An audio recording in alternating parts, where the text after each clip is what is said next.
Welcome aboard, history adventurers.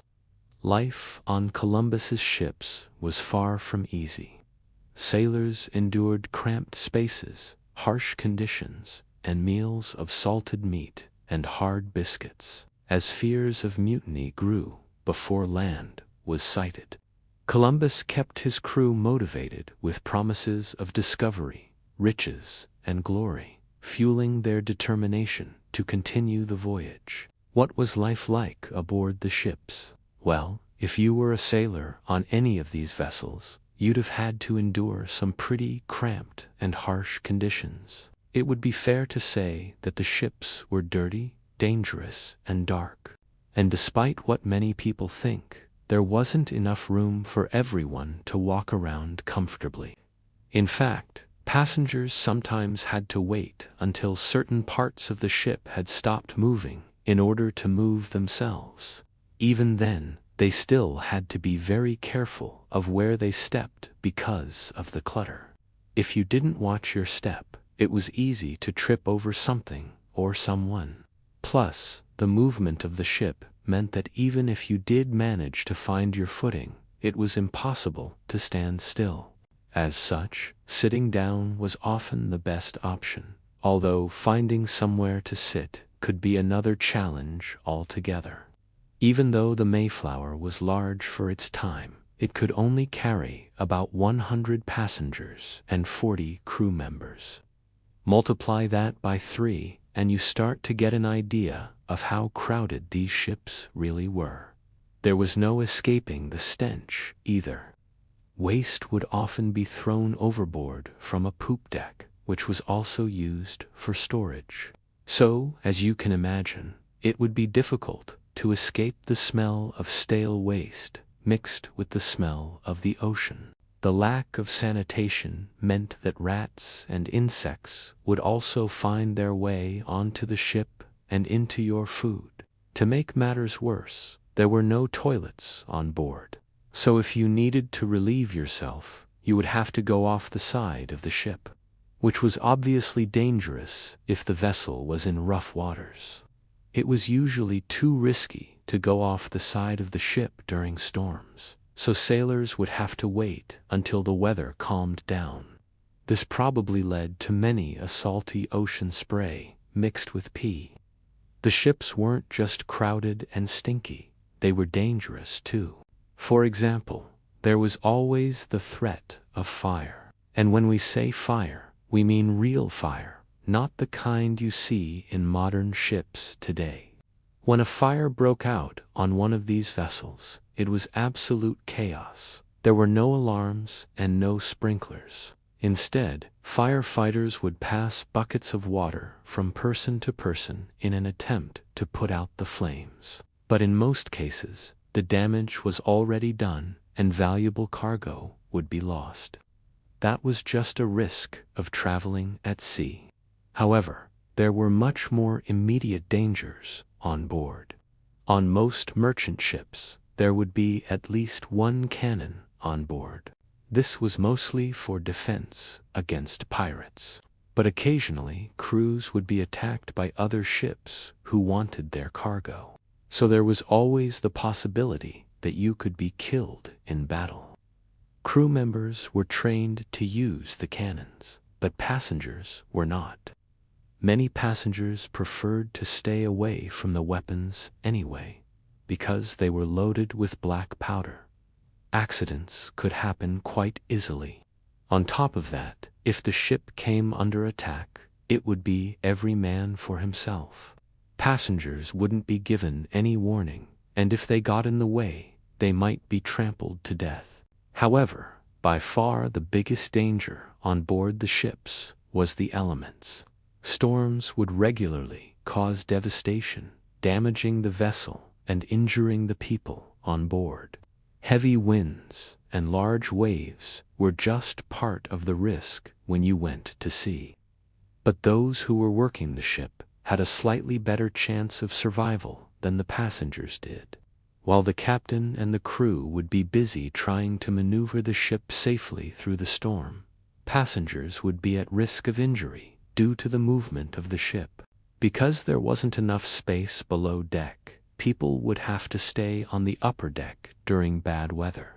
The violent movements of the ship during a storm meant that it was easy to lose your footing and fall.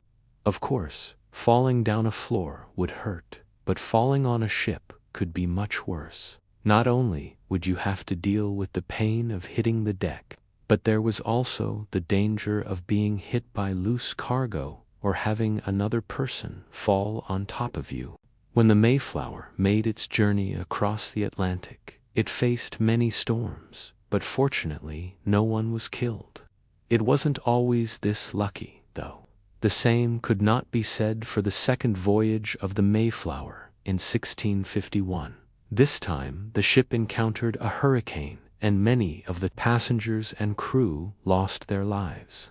Similarly, the ship's surgeon, John Clark, reported that during his travels on the Mayflower, 7 people had been killed after being washed overboard by the waves. He also mentioned that the constant crashing of the waves against the hull of the ship drove some of the passengers insane. One way to avoid these dangers was to stay below deck, but that had its own problems. Most of the time the area below deck was dark and stuffy. It was virtually impossible to see anything without some form of light. But that wasn't the worst part. It was also very hot down there, and because there was barely any fresh air, it was easy to become sick. Many passengers tried to avoid staying below deck for too long, but it was sometimes necessary if they wanted to be safe. Let's go back to the time of Columbus now, because he too had to contend with a mutinous crew. His crew didn't rebel because of the conditions. They became fearful that they would never make it back home. You see, they hadn't seen land for weeks and weeks, and they began to think that they were doomed to sail around the world forever. Maybe they'd heard stories of other explorers who had disappeared at sea, and maybe they thought the same fate awaited them. Whatever the reason, they grew scared and started planning a mutiny.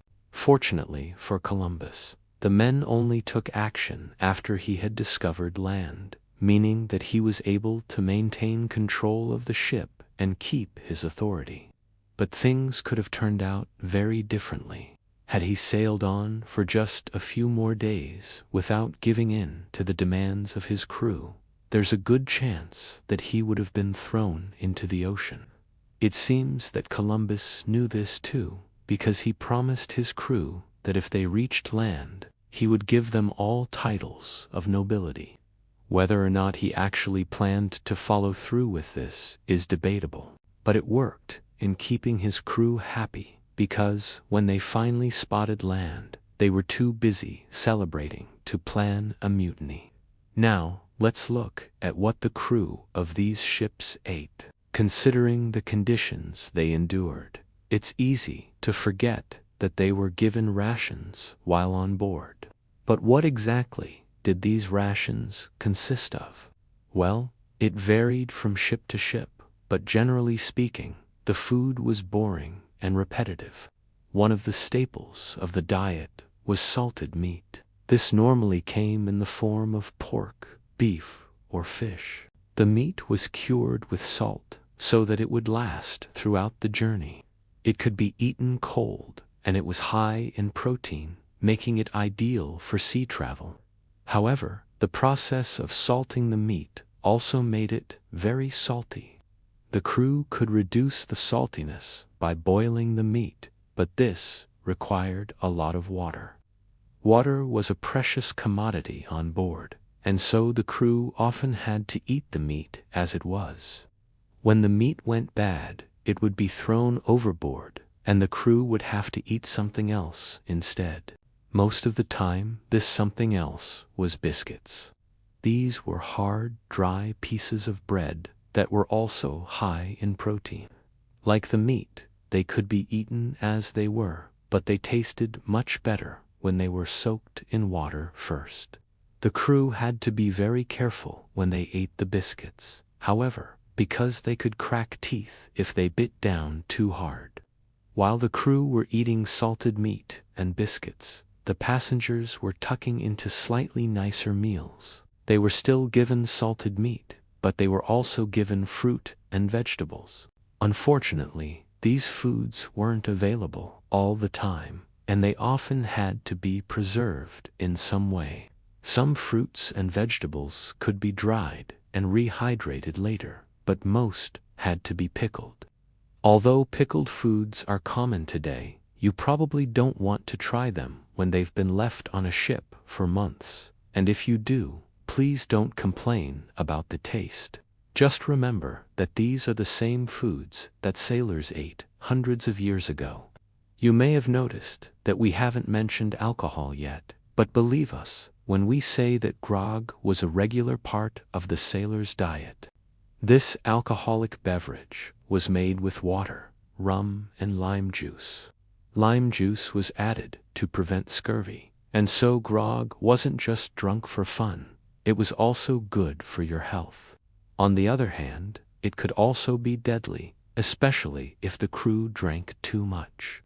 Alcoholism was a common problem among sailors, and many of them died because they drank too much grog. So what do you think? Would you have enjoyed life aboard these ships? Let us know in the comments. Before you go, make sure you subscribe so you never miss an amazing history video.